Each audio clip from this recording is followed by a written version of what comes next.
Mayong adlaw, mainit kamo nga ginaabi-abi diri sa amon lugar sa nga kapihan. Diri sini nga venue ginaistoryahan ang mga maayo nga balita, kadalag-an sa mga programa kag proyekto sang aton nga gobyerno kag mga anunsyo nga ginasulat sa aton nga newsroom sang mga media practitioners. Live man kita subong sa PhilVision Community Channel kag naka-stream live sa mga Facebook pages sang PIA Capiz, PIA Capiz Provincial Communications Group, Cable Star Iloilo, Tapas Municipal Information Office, kag ako ang inyong mangin moderator, Alex Lumaki sang Philippine Information Agency. Ang ini nga press conference ang kaangot sa International Day Against Drug Abuse and Illicit Trafficking 2026 naton nga pag-obserba.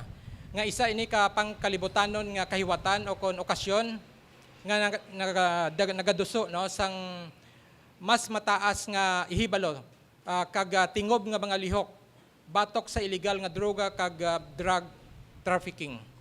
We have with us today ang aton nga mga resource persons, Investigation Agent 5, Jury Rocamora, ang aton nga provincial officer sang PDEA Capiz.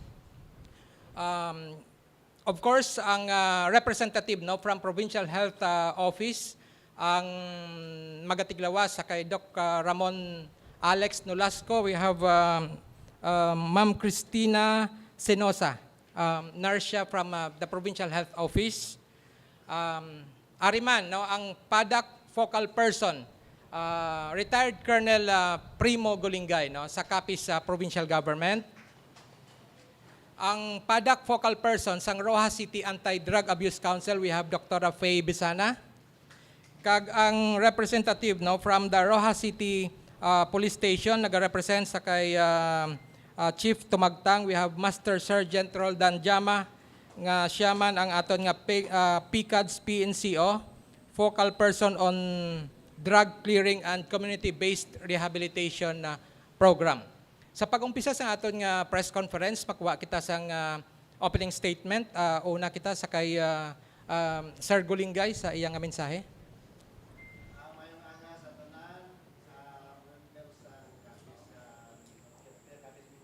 Capiz Media, sir. Pasalamat kami sa inyong involvement sa sila. Ang akong papel kami, focal person na po sa Provincial Anti-Drug Abuse Council, chaired by the Governor. Ngayon ang opportunity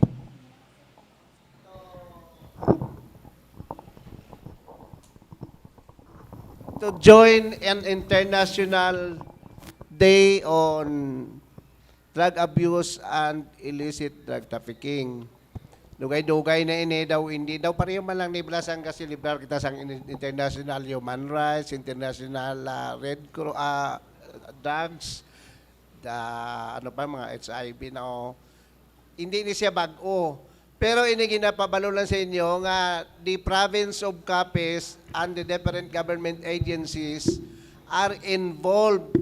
Ma-articulate namon sa inyo kag sa mga listeners ninyo, kag sa televiewers, nga may ginahimo ang province of Capiz, kag nag-a-appeal kami sa tanan-tanan nga sectors nga dako ang inyo maibulig sa kampanya sa droga for being involved in any activity. Madamo siyang dagko kag gagmay nga activity nga wala lang nato nabalaan, hindi mo na natin dako na gali ang contribution. Isa dira, ang ikaw mismo, hindi ka maggamit sang droga, biskan way ka nagbulig sa kampanya, nakabulig ka na. Amo na, dugay-dugay, damo pa kita siyang i-discuss. From the PDEA, sir. Sir Mayong Rocamora. aga sa tanan. No? Well, kunting history lang tayo. No? 1839 sa China to. No? First Opium War na conceptualize itong ganito na celebration. Then it was formalized by the United Nations in 1987. Then after that, yearly na siya. I just do not know kung pang ilan dito sa Capiz, no? But ginawa natin to para i-magnify ang ating kampanya, para i-fortify ang ating stance against illegal drugs. Lalo sa mga recent na mga incidents ay talagang medyo nababahala tayo. Ang theme ngayon is World Drug Problem persisting issues, new challenges, and innovative responses. So naka-anchor siya sa scientific or evidence-based approach, then community-driven na mga strategies. So yun ang pag-usapan natin. Good morning. Okay, salamat Sir Golingay and Sir Jovie Rocamora. Sa aton nga mga media friends, thank you gid for joining us today. Well represented ang aton nga mga katapusang media para sa information sa aton nga mga resource persons. No? We have from Bombo Radio, RMN Rojas, IBC-DYJJ. We have from various FM stations, K5, Bascog Radio, Brigada, Radyo Mercado, Radyo Maragtas, and IFM. From the print, no, ari man ang Capiz Times, and may mga social media influencers man kita nga naga-join us in this press conference. And matter of reminder lang sa aton nga mga media friends to state your name and media organization before posing a question. No? And of course, let us keep our questions brief and relevant sa aton nga topic. And to save time, avoid lang nato na mga questions nga napabangkot na una sa aton man nga mga kaupdanan kay di same lang man na sa gihapon ang sabat sa aton nga mga resource persons.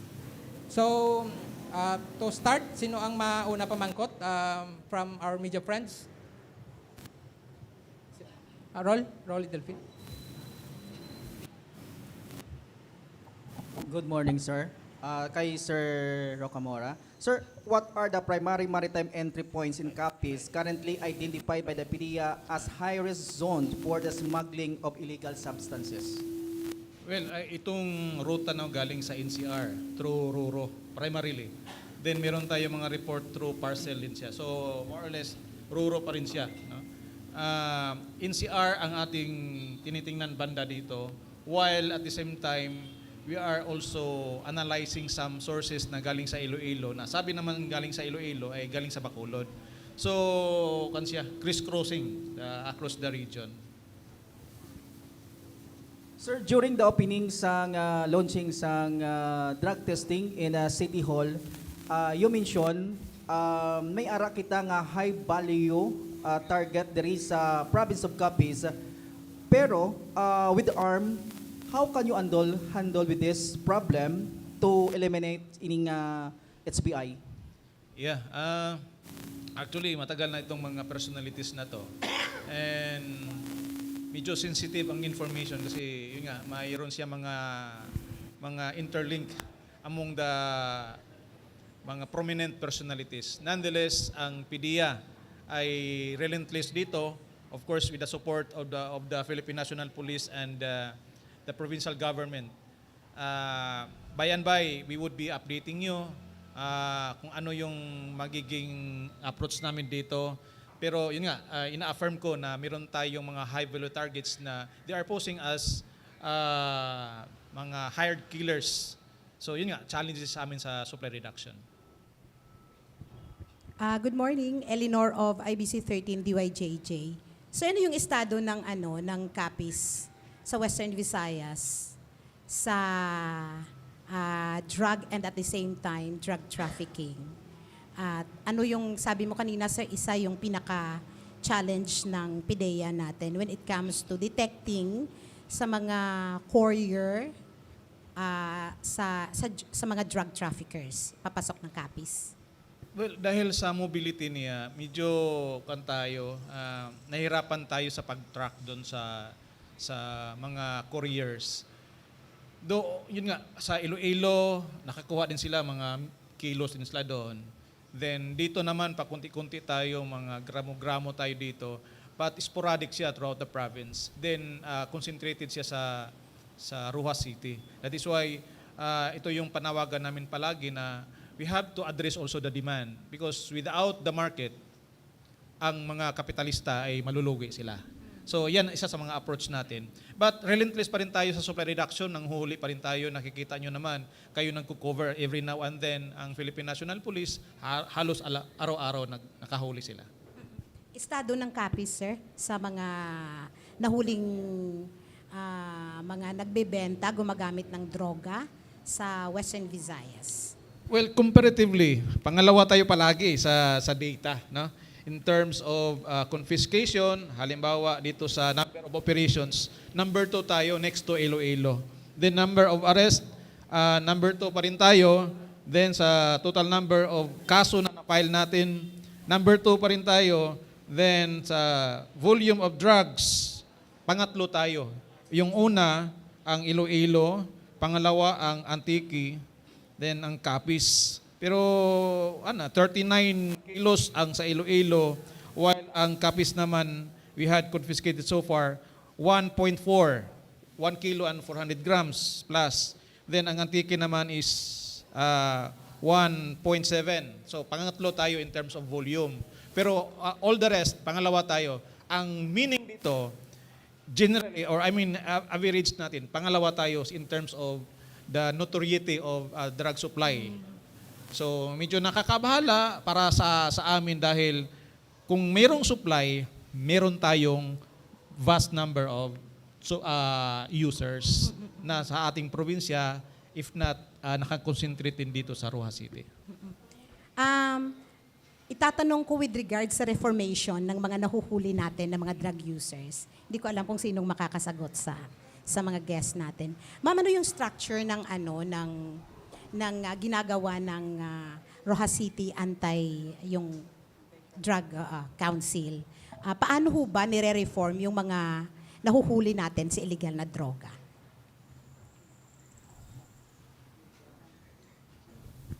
So, with regards to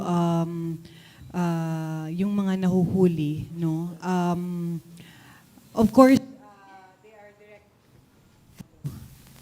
So, usually, ina-assess sila, no, through DDE, okay? Drug dependent test, no?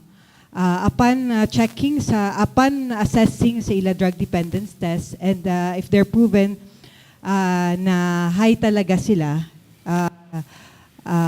re-refer sila for, depending po, no, sa assessment ng test nila, if they are referred to for general intervention,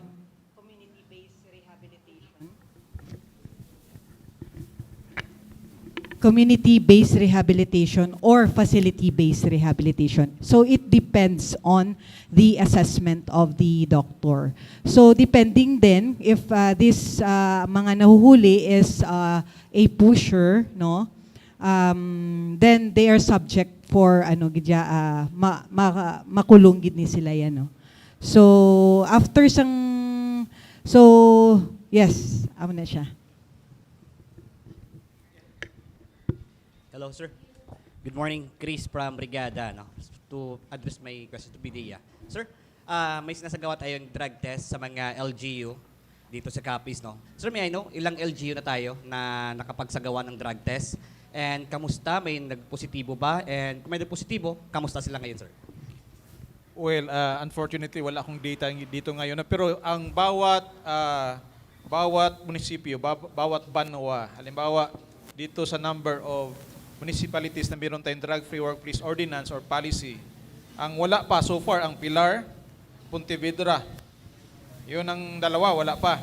So, in short, they could not able to conduct drug test kasi wala silang authority. The rest, meron na. Pero ang nalaman natin, ang Hamindan, nag-conduct na rin ang Hamindan, ang provincial government, nag-conduct na rin ng drug test, ang city government, nandun na tayo on the verge of drug testing all the employees. Pero yun nga, mayroon tayo muna ang ceremonial drug testing para ipakita natin na seryoso yung mga political leaders natin. So the entire province, gumagawa na rin sila.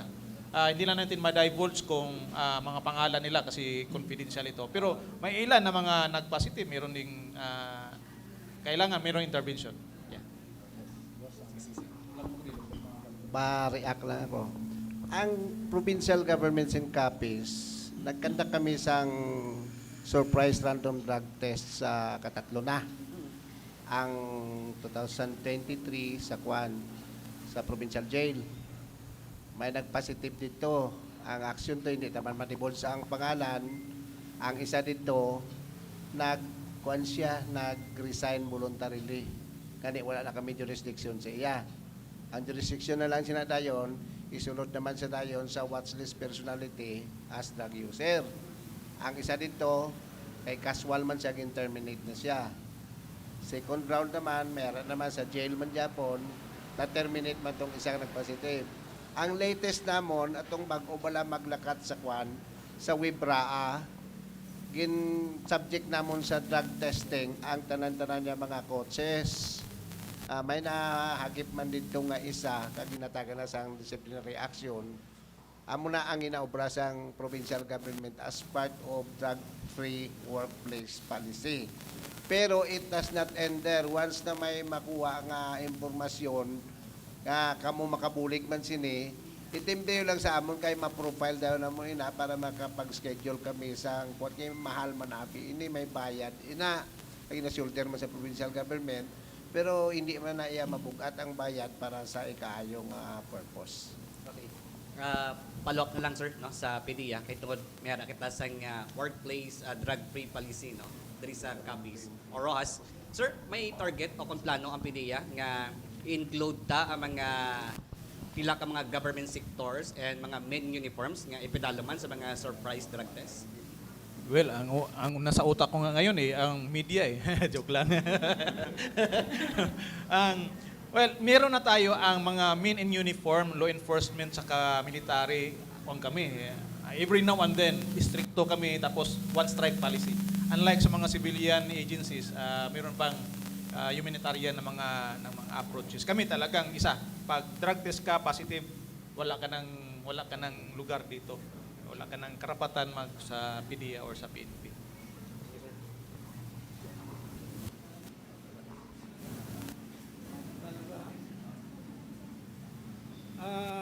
Kay provincial officer sa PDEA, no? Sir, from Radyo Mercado, Butcher Bienda, no? Sir, una lang na kung pamangkot, kung magkanda kita sang drug test sa aton mga local government unit, mga empleyado, kung magpositibo nga maginaulat pa naton ang confirmatory test. Siguro ang rightful dito na mag-answer dyan ang Provincial Health Office. Kami kasi mag-facilitate lang, sila yung mag-determine doon. Sir, Ma'am, ho. Good morning to everyone.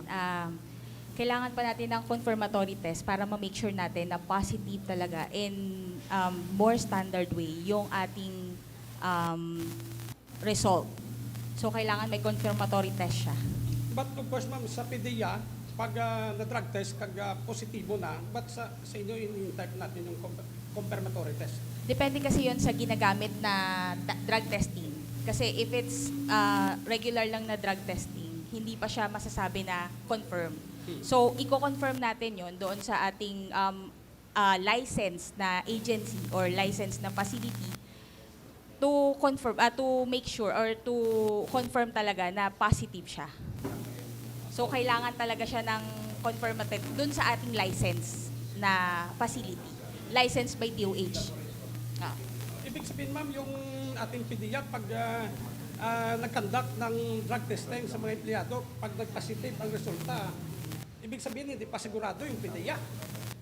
Hindi, ganito sir, para bigyan natin ng tamang context. Ang batas kasi, sa ND 165, talagang meron siyang screening at saka merong confirmatory. Then, it was reinforced by the issuance of the Civil Service Commission kung sa mga government employees. Tapos yung DOLE naman para sa mga private employees. Tapos sa DDD naman, sa Dangerous Drugs Board, para sa mga law enforcement officers and military. So lahat ng itong mga procedures ng bawat government offices ay talagang may screening at saka yung confirmatory. Meron din kaming confirmatory. Siyempre, hindi namin sinasabi lang kung sino ng positive kasi confidential yan. Nonetheless, yun nga, sabi ni Sir Primo na talagang ipasok namin to sa listahan not for arrest or operation but for intervention. Okay. Sunod na tanong, sir, no? Yung probinsya ng Capiz, pag sa kategory ng illegal na drugs sa buong Region 6, pang ilan ang Capiz? Nasabi ko na kanina, in terms of volume, pangatlo, in terms of operation, a number of arrests, number of arrested personalities, pangalawa palagi.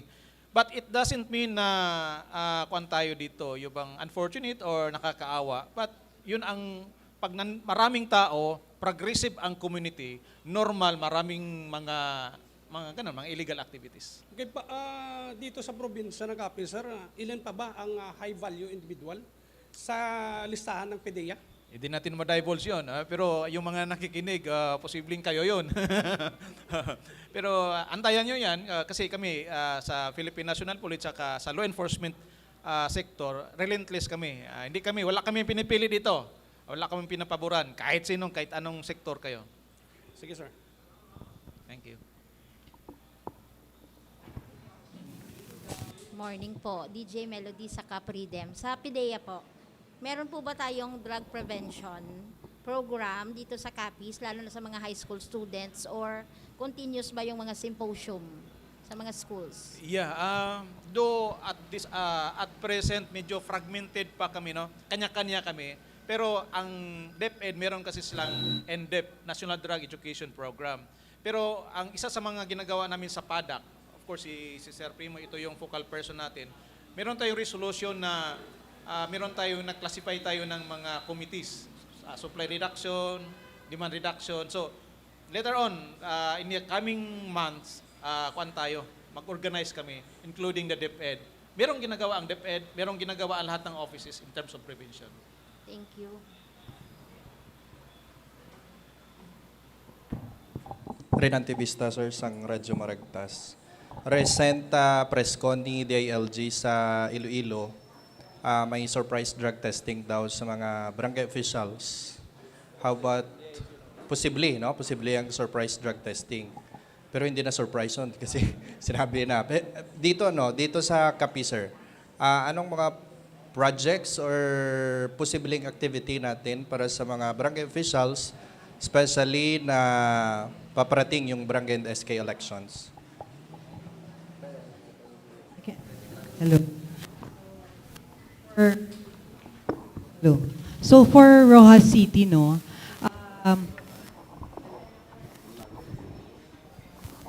hello. So for Rojas City, gin-wait gid yan namon nga mapasa ang ordinance ng drug-free workplace. So para wala kami, may ara kami sang pangaptan, with regards to sa panikasog nga tanan ma-drug screening namon. So in the next months, we are expecting not just the barangay officials, we would do a surprised random drug test, not just for the barangay officials, but for all departments, the departments sa Rojas City government. Mga ilang ma'am, yung drug cleared na barangay dito sa So at present, we have already 20 drug cleared barangays sa Rojas City, and 27 uncleared barangays. 27 ang cleared. 27 ang uncleared pa, subong. Uncleared. Yes, so.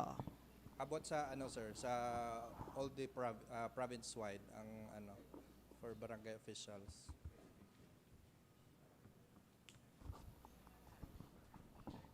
Sa buong province naman tayo, sa out of the 473 barangays, ang na-drug clear natin 443. So mayroon tayong remaining 30 barangays. Meron tayo ang Barangay Bahit and Ilaya of Panitan, then Ilaya of Pontevedra, then 27 dito sa Rojas City. So yung sa 27 na yon, Banica, Baybay, Bulo, Kagay, Kulahaw, Kulasi, Dayaw, Dinginan, Dumulog, Inso, Lanot, Lawaan, Libas, Luktugan, Lunoy, ongoing na drug cleared natin. Milibili, Mungpong, Barangay 1, 4, 7, 8, 9, Punta Tabuk, San Jose, Tangki, Tansaan, Tisa. Mga hindi pa yun clear, no? Hindi pa, i-drug clear pa lang namin. Yes. Thank you, sir. Sir, good morning from RMN. Siguro kay Sir Police Master Sergeant Diama. Sir, sa Rojas City, kalabanan ng operation dala sa bahin sang Barangay Punta Tabok. particular drug sa may sitio Cassandra, kag I think railway, isa pa na. Sir nga man, hindi mabutangan sang Roa City PNP sang outpost nilang area para nga hindi bala pagtumpukan sa mga drogista. Kaya kami sir sa RMN, every morning, market report ko, gaagay kami dira sa area sang Cassandra. So, nakita namon nga every morning sa waiting shed dira, damo-damo sa tambay, kag hindi gidya do makita mo gid sila nga mga drogista gid sila ya. Sir nga man hindi na tumabutangan sang outpost dira para nga ma-clear ang area sir. Yes, good morning no sa aton nga reporter no sa DYPR. Bali ang ina nga kuan no nga issue o kag subong man nga problema no sa Punta Tabok.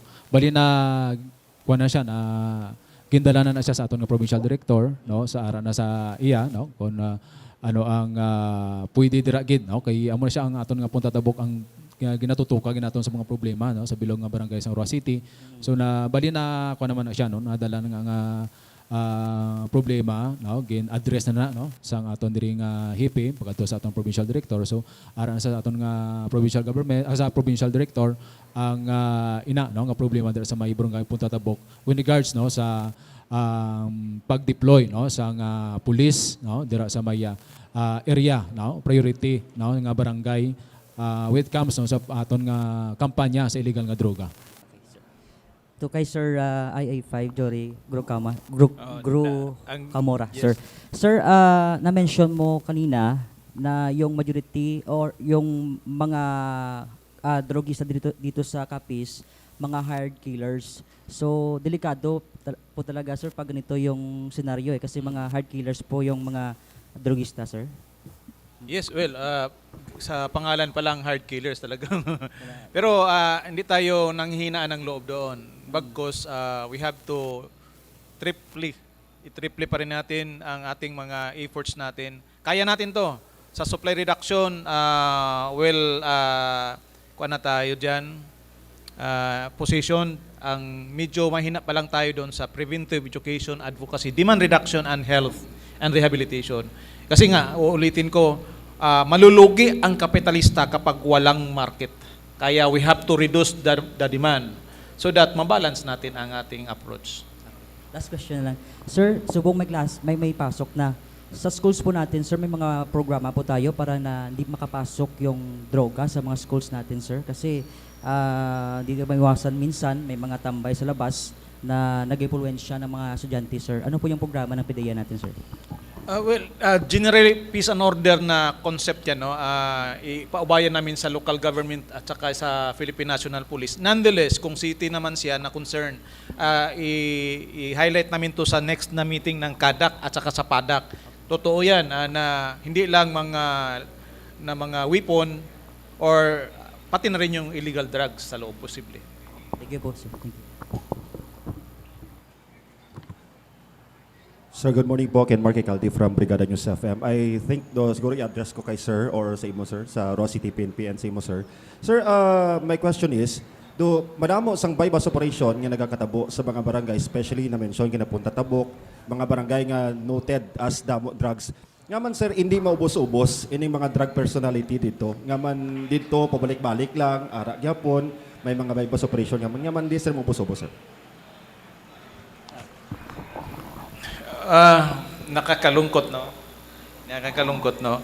Sabi nga, kahit saan galing ang illegal na droga, whether it is coming from Bacolod, NIR, NCR, or kahit man sa Malaysia or sa Golden Triangle, uuwi siya sa barangay. Unfortunately, dito sa Roa City, it is Punta Tabok. And we classified Punta Tabok as the #1 drug hotspot sa barangay. So, pero nakikita natin dyan, yun nga, ang idadait kasi ang agents dyan, we do not just use the supply reduction approach, but also the demand and the health. Kasi kung nakikita nyo dyan, recycling ang people lang, ang mga tao dyan, galing sa korte, nakulong, tapos nakalabas, ulit na naman siya. So, it goes to show that supply reduction is not just the only solution, but also demand reduction. Without us giving program para sa demand, para i-reduce ang demand.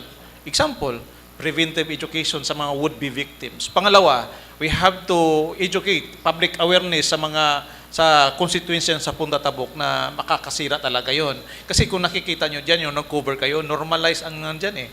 Nanguhuli kami, tapos yung mga tao, palakad-lakad lang, para walang nangyari. Unlike sa ibang lugar, talagang masisindak ka, matatakot ka. But dyan, normal. Kaya we have to address that. Ma-input lang ko Ang question is, despite sang sige nga bypass, naman wala ga kaubos. Okay. Pag nadakpan ka sa bypass, ang penalty is maximum or reclusion reclusion perpetua 20 to 40 years. Kag non-bailable ina. Ang problema, tungod sang profit motive, kay ang drugs negosyo ini siya high risk, high profit, tax-free. Pagka pinatay mo o naaresto ang isa, kay maayo ina nga kita, may magwa naman nga negosyante. May mga phenomenon kita nakita nyo na ha. May ara kita Red Tide, may ara kita ASF, may ara kita Avian Flow.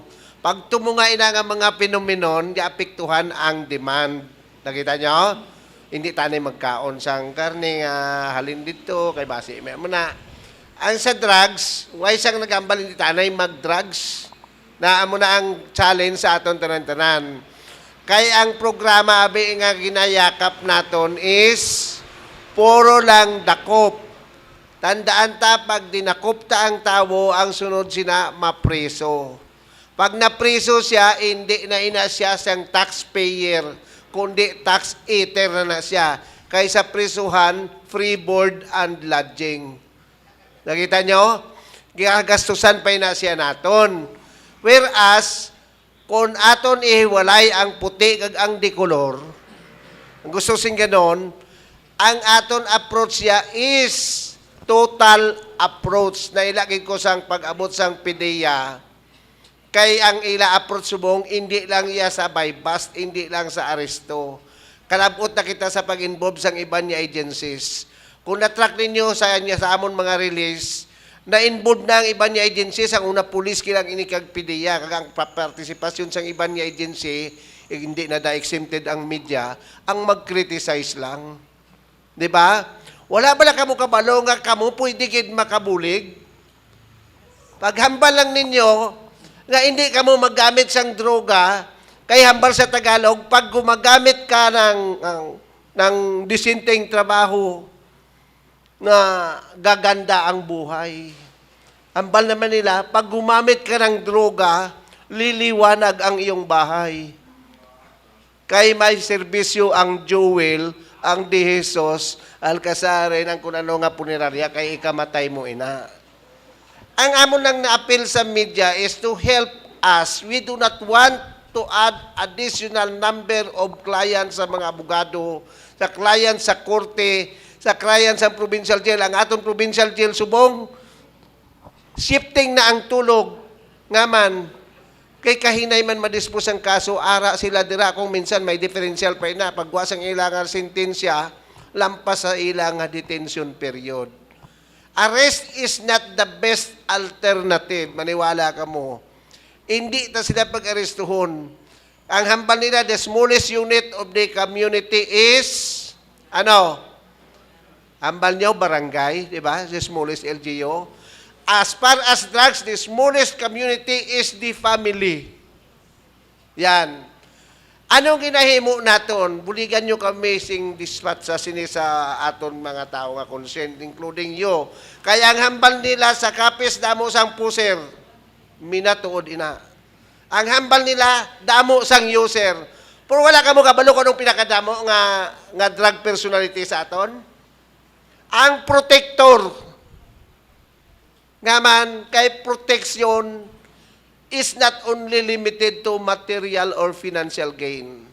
Mere tolerance of anybody in your family is considered direct or indirect protection to drug abuse.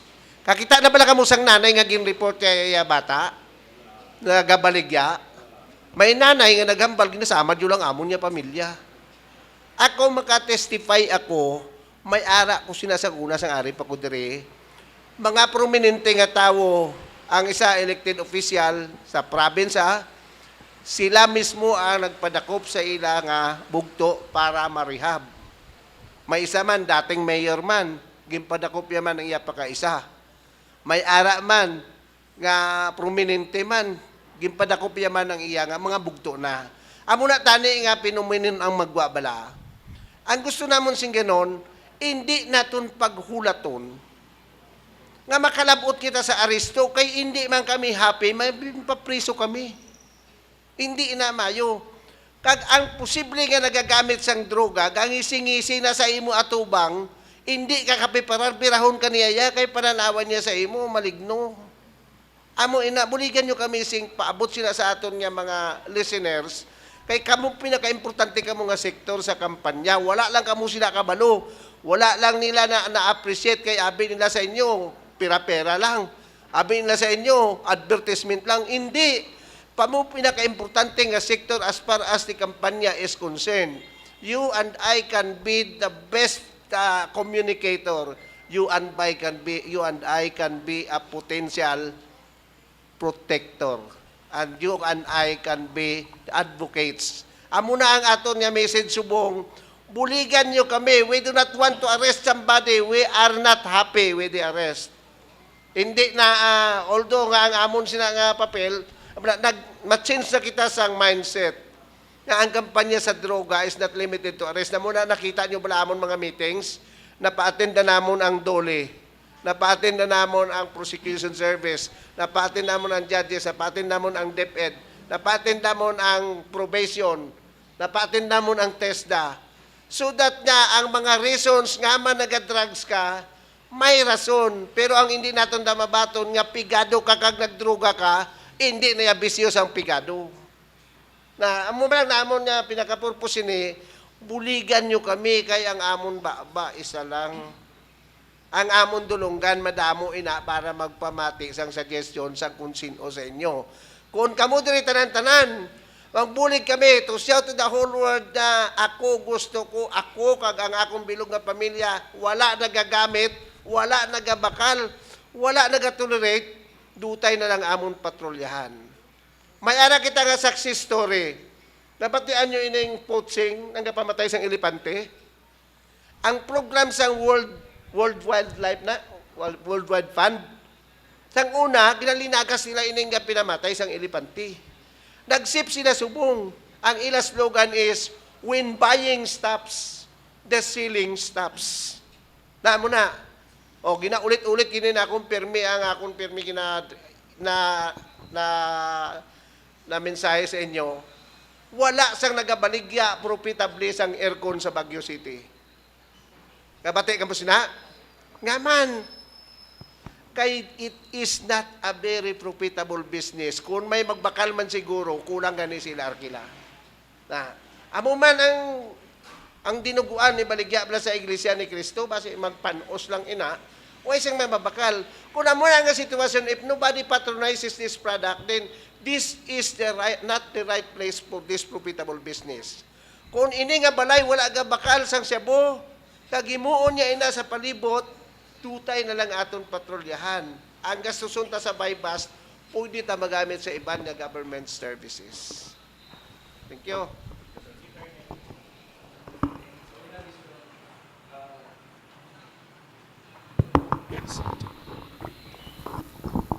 In addition nga man nga wala ka kaubos no ang aton nga mga drug users kag subong man mga kuan nato no, mga pushers o offenders. So isa sa nakita ko no sa pag-assist namon ang kulang no sa cooperation ng aton nga mga simpre LGUs no. Isa dira ang Balay Silangan. So dapat supposed to be ang mga kinahanglan naton nga mga pushers nga isulod dira sa Balay Silangan dapat ara no ma-establish nga Balay Silangan. So matipon sila kuan sila dara information no. So ang intervention no sang aton nga community based rehabilitation para sa mga users so ara. Pero ang follow up nga mga programs ang aton nga government sa especially sa LGUs ining Balay Silangan isa ina kay man kung gadamo ang pusher nagakuha na siya no ugat-ugat na.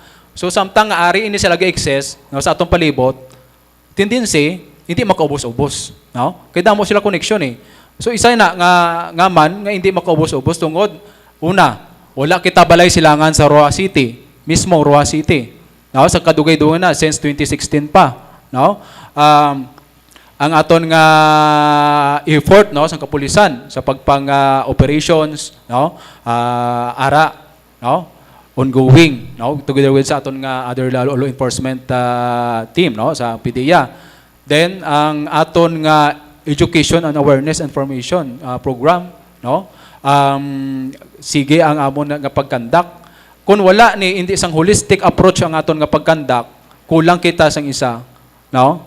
Makaproblema tayo. Ang problema kita sa aton nga programa, sa aton nga ginakandak nga anti-illegal drugs campaign. So hindi lang nga operations dapat may ara kita nga education, no? Awareness program, for example, sa mga symposium, no?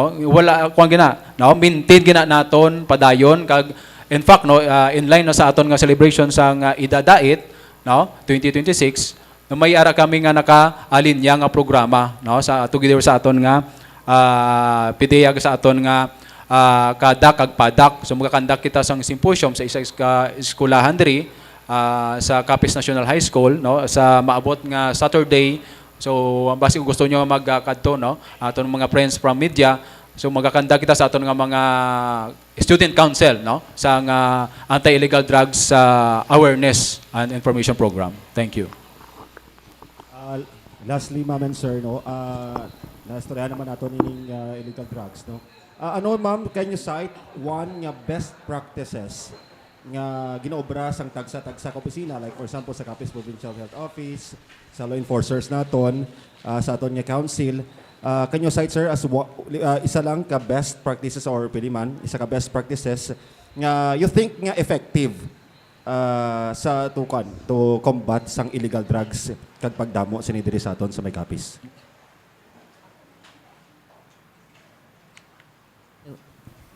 Hello, okay, good question. No? Hello. Isa sa pinaka-best practice talaga na pwede nating gawin is yung close collaboration for each agency. Kasi hindi pwedeng PDEA lang, hindi pwedeng police lang. Dapat nandun din yung LGU, especially our LCE. Yung support ng LCE is very important po. So sa health naman, kasi sa health, we are helping those users na kung paano sila makarecover or mag-heal from drug addiction. Because we are considering drug addiction not yung problema sa komunidad, but it's a public health concern. It's a public health concern that concerns yung naapektuhan yung pamilya, yung community. So, if hindi kaya kung health lang na sector, hindi kaya kung PNP lang, dapat we are closely collaborating. Kaya it's very good na we have, sabi nga ni Sir from PDEA na hindi, medyo fragmented pa. So yun yung naging problema natin, fragmented pa. So now we are closely na yung bawat offices functioning and collaborating to each other. Kasi example lang, okay, positive, then surrender. So, i-refer siya sa community-based drug rehab if low risk or moderate lang yung kanyang findings sa screening. So from there, dapat we have the support of our barangay na kumpletuhin talaga yung kanyang program para yung total, hindi na mag-relapse. Kasi yun yung problema natin, bakit bumabalik. It's because we need to make sure na yung mga ginagastosan natin sa community-based drug rehabilitation is talagang mag-heal sila with the support of all the agencies, including na rin ang family. So, ang best practice natin talaga is collaboration and yung effective leadership and governance. Thank you. Sa part naman sa PDEA, well, being the lead agency sa kampanya, no, pagdating ko dito, ang sa akin concept ko yung indignation concept, yung galitin ko yung community against illegal drugs. Of course, through you sa media. Galitin ko ang LGU para kasi minsan kasi di na alam kung anong gagawin eh. Kaya pinupuntahan ko yung bawat madak, bawat banwa. Talagang ini-engage ko na demand, supply, at saka health. Without that health, walang silbi ang supply. Without demand na approach, walang silbi ang lahat ng mga approaches natin. So talagang unang-una, i-empower ang community, i-empower ang local government so that ito yung mauna makipaglaban. Asa part sang provincial government, nagkataon man niya ako'y retired na pulis. Ako isa sang pioneer sang PDEA. Ang tanan-tanan ko nga training, tanan-tanan ko nga seminar abroad, puro ina drugs. Kag nakita ko dito, ang sa Singapore namong intunan, total approach for illicit drug control. Maswerte ang Pilipinas, balaan mo diri sa aton niya, mapinakababaskog nga persa di sa aton luha ng pagmalabala muta. Ang gusto ko sing ganon, ang strong family ties naton ang pinaka-effective naton gidya nga pa armas para sa drugs. Kay kung hibian ka sang pamilya, mabigay ka gid. NPA ka, mabigay ka. Criminal ka, mabigay ka. Ang sa iban nga lugar, pag 18 mo ya, ay you go by your own. Sa Amerika, sa Europe, amo na sila ya. Sa aton tribe, sa may apo na, harap pa Japon kay nanay kay tatay. Very strong ang aton family. O galing, kay wala naton gina-practice ang kwan, ang strong family ties kaya kung isara lang na iya magpakita lang. Kung kwaon nyo bala ang acronym nga family, ano ina? Father and Mother, I love you. Ina dapat ang mabatian sa sulod sang balay. Wala na nasubong kay kung suguon mong bata subong, wait lang. Yan. Ang aton lang is, mabalik kita Japon sa community. Parte sa question, ano ang best practice? Ang best practice natin subong, kaya na-realize na natin niya, law enforcement alone is not enough. Kinahanglan gidya nga ma-attract na natin ang atensyon sa iban niya sektor. Kaya muna ang na-discovery namon, isa lang ka-chapter sa Republic Act 9165, ang unlawful acts. Amo lang na iobra sa pulis kag PDEA. Ang iban diya iya na inasang iban nga sektor. Kaya kung mag-istikto kita sa unlawful acts, hasta ilang na iya sa mapreso. Pero kung diri kita iya sa prevention, huwag siyang may magsakit ang buot. Kag wala siyang may maapektuhan niya future. Kamu dako-dako, hindi niyo maibulig. Dako-dako, wala lang kamo kabalo. Pagambal mo lang karon niya, hindi ko maggamit, nakabulig ka na. Pagambal mo nga, hindi ko magbakal, nakabulig ka na.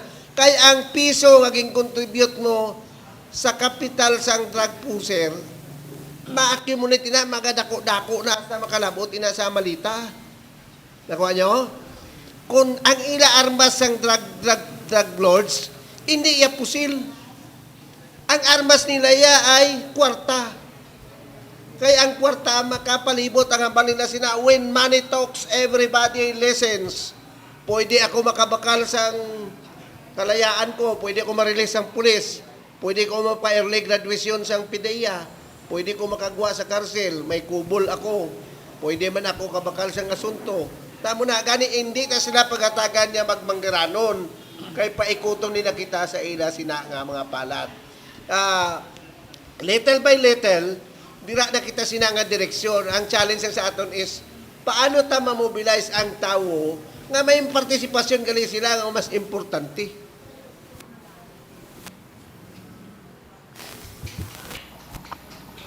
Thank you, sir. So, for the CADAC naman, no? So, since 2016, I was designated as the CADAC focal person. And one of the, I may say, na good practice namon is, of the 1,000 plus P-Woods of Rojas City, no? Nakapag-graduate kami sa about 900 plus, no, nga mga P-Woods. Now, we send this, we have given interventions and a referral to for aftercare. Isa sa mga council, no, nga naga-push for plans, good plans for for the drug abuse prevention program is the CADAC. So isa man sa nakita ako nga best practices naton nga nahimo subong nga 2026 is the lobbying of the drug-free workplace, no? So 2016, no? And subong lang naton na pasar ang drug-free workplace ordinance. So ini isa sa panikasugman sang council nga mapasa ini sang aton nga as SB members. No, kag kami man sa City Health Office with partner agencies from the PNP, PIDEA, and the provincial government as well, no? Ari kami sige-sige nga nagakampanya against drug abuse prevention, against drug abuse. So continuous ang amon nga so subong mas naga-concentrate kami sa youth, no? So every month, no, we dedicate a symposium, at least 3 symposiums sa aton nga different public schools, no, diri sa Rojas City, and sa pag-aabot nga sa mag-aabot nga Sabado, no, we are gonna conduct a youth symposium sa isa sa pinakadako nga public schools diri sa Rojas City, which is Capiz National High School, in partnership of their organization, the Barkada Contra Droga. And also, alongside with this, we are gonna activate the BKD organization in Rojas City division. No, so isa ini sa mga programs namon on drug prevention. Thank you very much. Okay, so in line with that, no, ang aton nga PIDEA, no, sa aton nga PADAC, no, sa aton nga CADAC. So ining activity, no, namon sa Sabado, balido mangin best practice ni siya, no, sir and ma'am. The first time ni siya sa Roa City, no, in the province of Capiz nga nag-collab, no, ang aton nga mga partner, no, agency sa isa ka activity, no, sa aton nga isa ka program, no, nga mag-conduct sang lecture, no, against illegal drugs, no, si diri sa may Capiz National High School sa mabot nga Sabado. So mangin isa ina ka best practice, no, sa aton nga mga anti-drug campaign, no. So gabay pa nga kamo mag support man sa amon sa sini nga program.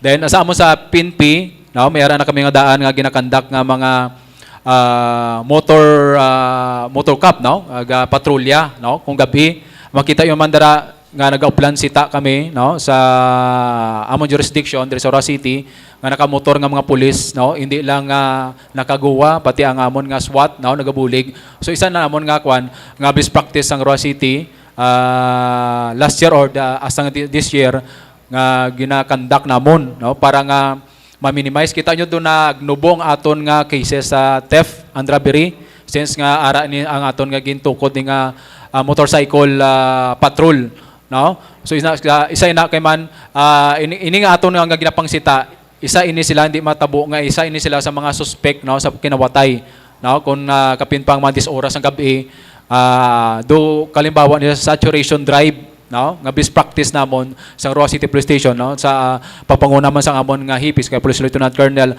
Rogelio Tumagtang Jr., no, nga nagpanikasugid nga ginplanuhan ginamon kung paano naman panubo ang crime incidents against theft and robbery diri sa Roa City. So at least sa pagpungko niya nangin successful, nagnubo ang cases, no, sang theft and robbery diri sa Roa City. So mo na ang isa namon nga best practice ang kabataang iwas droga, no, since 2016 pa na siya, no. Isa man ako ang advocate, ang akong targets ang mga student council sa mga school, no, in partnership sa aton nga Barkada Kontra Droga sang DepEd kag sa ilang national drug education program. So incorporated na siya ang aton nga best practice ang kabataang iwas droga. So thank you. Okay, thank you good Sir Ken sa brigada, no. By the way, ang PWODs to nga ginambal ni Dr. Rafael, Persons who use drugs. Persons who use drugs. Para nga, kasi mamangkot ka mo sa acronym na gin-mention ni Doktora. By the way, Doc, na-mention to kayo na ang party sa Balay Silangan. Basi may update from City, kay I remember sang nagligad to nga adlaw, may na-mention si Mayor. Ano ang update niya? Yes, oo. So, with, idugang ko na lang galianay, no, ang isa ka best practice namon, subong is, upon nag-istoryahan kami bisang TWG sang Rojas City kada council on what we are going to do or what we're going to have nga activity for the idadait. And one recommendation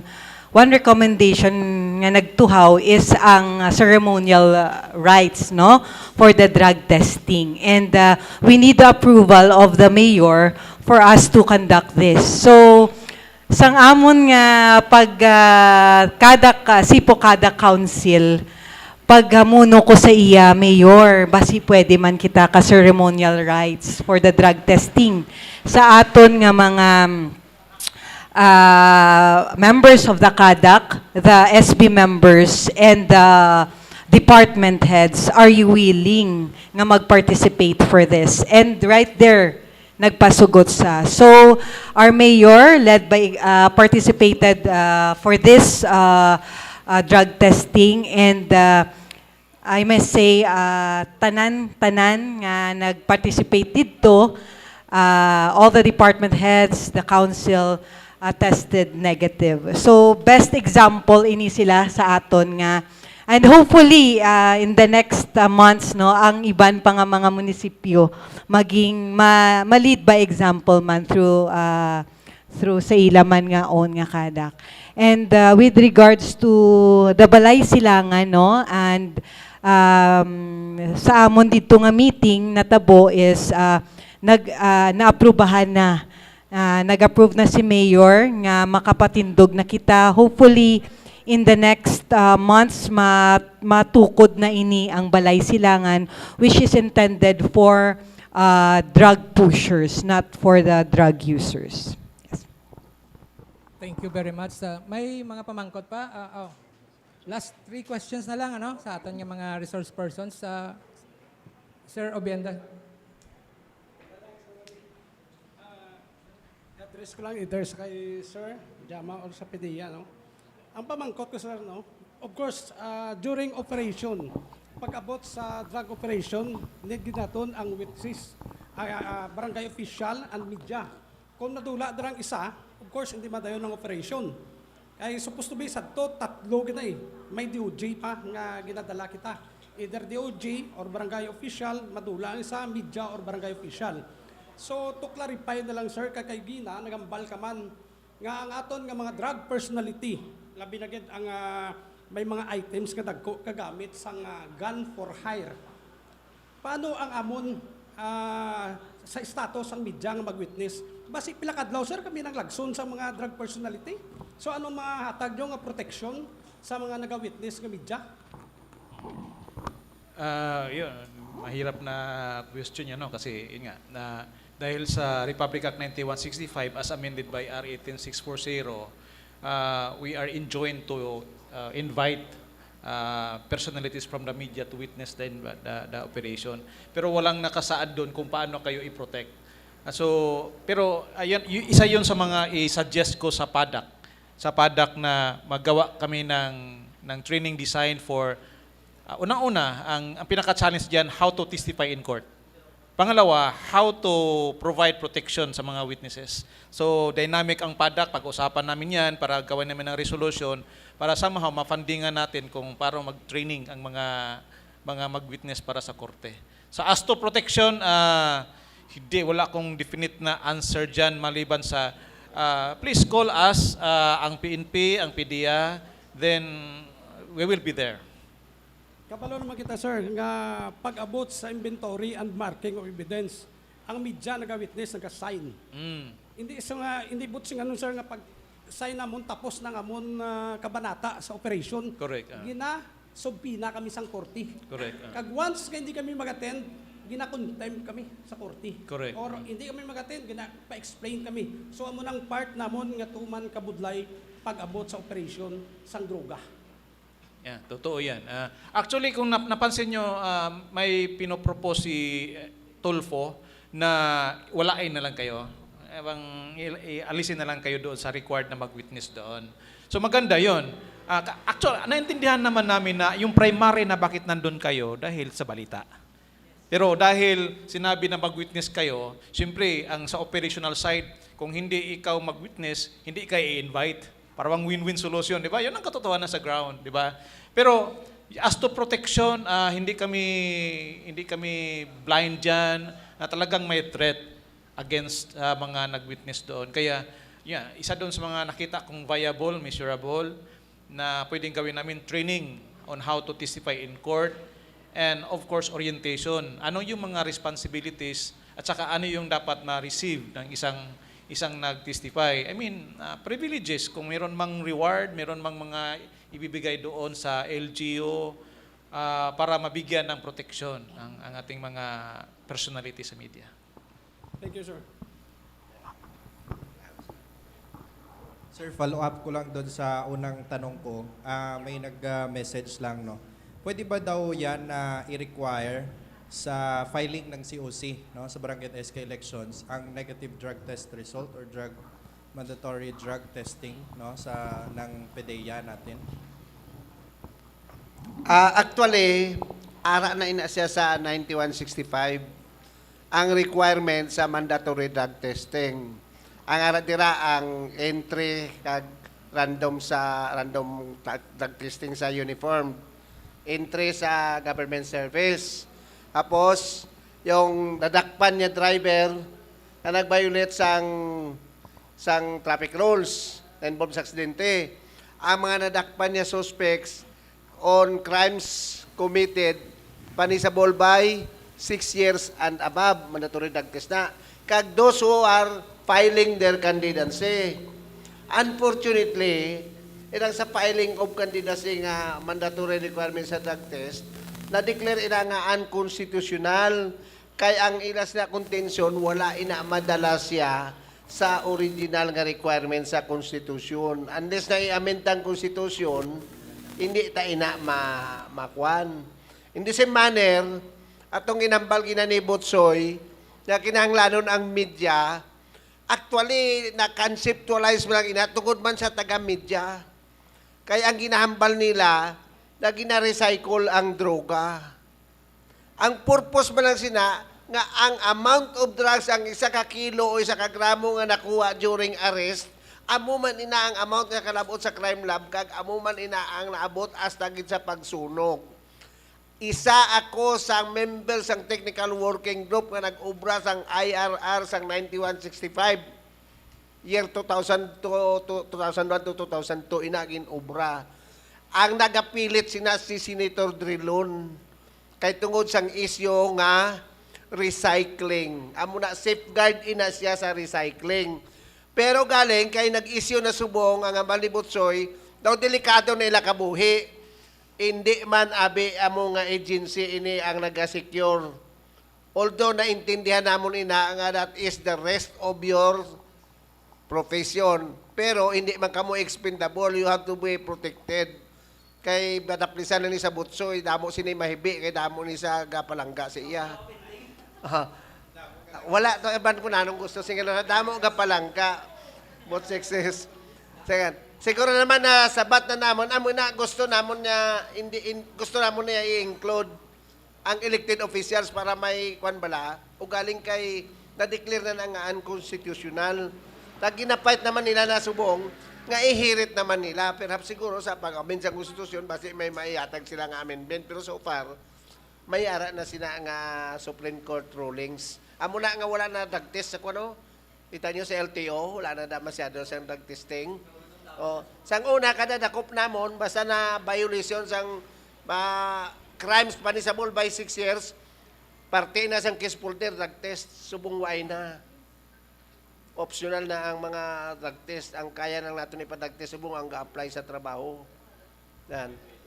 Hindi na namang gusto ha, may layi abi nga nagabawal ay sumunod na tayo sa layi kay kung wala mabudlay man. Sir, habol lang ko protection ha. ito, I don't know to kung perfect na protection to, pero mamigay kami ng payong mamaya. Pero Sir Alex, ikaw na bahala magkuha nun, ha? 10 lang kasi yon. Pang protection yon. Hindi yung galing kay Diskaya, ha? Yung payong na yon, galing yun sa PDEA. Ayan, mga kanyan. Thank you, thank you. Inyo kanina pa. Okay. Wala naman pamangkot from our media friends. And for the information sa aton nga mga resource persons, kung may mga kapareho sini nga mga activity, welcome gid namo na siya, Sir Golingay, Sir Rocamora, Doc, Ma'am. Kami galing para sa merienda. And parting statements na lang, no, in behalf sa group, amo mangyapon Sir Rocamora and Sir Golingay. Brief lang gid nga basi may mga nalipatan kami nga mga gusto nyo ipaabot. Asa akon sa pamati ko mo na manami ni parting words. Bago ka mo maglakat, ang nainyo ko lang sa inyo, na ibutang nyo bala nga makakontribute kamo sa idadae. Sa parting statement bala, undi mayroon na nga radyo at ako niya announcer nga para sa Diyos at sa bayan. Ang lang niya, ako nagasumpa nga hindi kuya maggamit droga. Bago pala ka mong parting statement, kaya yun na. Ha? At ako na nangabulig sa amon. Pagambal mo nga ako, hindi kuya maggamit kag magbaligya droga, kung pwede ikaw man, amo na ang parting statement. Yan na-request na mo sa inyo, wala na sugo, ha? Ang premyo sinaya sa ulihi, peace of mind. Sa katapusan, no, panawagan natin palagi na labanan natin ang illegal na droga. Dahil kung hindi ngayon, kailan? Kung hindi tayo, sino?